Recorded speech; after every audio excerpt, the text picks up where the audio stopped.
आधी रात का समय था। रोज की तरह एक बुजुर्ग शराब के नशे में अपने घर की तरफ जाने वाली गली से झूमता हुआ जा रहा था। रास्ते में एक खंबे की लाइट जल रही थी। उस खंबे के ठीक नीचे एक 15-16 साल की लड़की पुराने फटे कपड़े में डरी सहमी सी अपने आंसू पोंछते हुए खड़ी थी। जैसे ही उस बुजुर्ग की नज़र उस लड़की पर पड़ी, वह रुक सा गया। लड़की शायद उजाले की चाह में लाइट के खंबे से लगभग चिपकी हुई सी थी। वह बुजुर्ग उसके करीब गया और उसे लड़खड़ाती जबान से पूछा, तेरा नाम क्या है? तू कौन है और इतनी रात को यहाँ क्या कर रही है? लड़की चुपचाप डरी सहमी नज़रों से दूर किसी को देखे जा रही थी। उस बुजुर्ग ने जब उस तरफ देखा जहाँ लड़की देख रही थी, तो वहाँ 4 लड़के उस लड़की को घूर रहे थे। उनमें से एक को वो बुजुर्ग जानता था। लड़का उस शराबी को देखकर झेप सा गया और अपने साथियों के साथ वहाँ से चला गया। लड़की उस शराब के नशे में बुजुर्ग से भी सशंकित थी। फिर भी उसने हिम्मत करके बताया, मेरा नाम हिना है।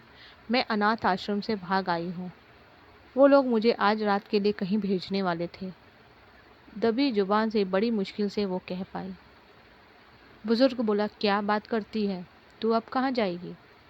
लड़की बोली, मालूम नहीं। बुजुर्ग शराबी ने पूछा, मेरे घर चलेगी? लड़की मन ही मन सोच रही थी कि ये शराब के नशे में है और आधी रात का समय है। ऊपर से ये शरीफ भी नहीं लगता है। और भी कई सवाल उसके मन में धमाचौकड़ी मचाए हुए थे।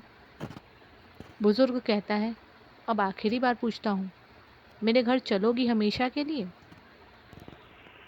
बदनसीबी को अपना मुकद्दर मान बैठी गहरे घने अंधेरे से घबराई हुई सब कुछ भगवान के भरोसे छोड़कर लड़की ने दबी कुचली जुबान से कहा, जी हाँ। उस बुजुर्ग ने झट से लड़की का हाथ कसकर पकड़ा और तेज कदमों से लगभग उसे घसीटते हुए अपने घर की तरफ बढ़ चला। वो नशे में इतना धुत था कि अच्छे से चल भी नहीं पा रहा था। किसी तरह लड़खड़ाता हुआ अपने मिट्टी से बने कच्चे घर तक पहुंचा और कुंडी खटखटाई। थोड़ी ही देर में उसकी पत्नी ने दरवाज़ा खोला और पत्नी कुछ बोल पाती कि उससे पहले ही उस बुजुर्ग ने कहा, ये लो संभालो इसको, बेटी लेकर आया हूँ हमारे लिए। अब हम बाज नहीं कहलाएंगे। आज से हम भी औलाद वाले हो गए। पत्नी की आंखों से खुशी के आंसू बहने लगे और उसने उस लड़की को अपने सीने से लगा लिया।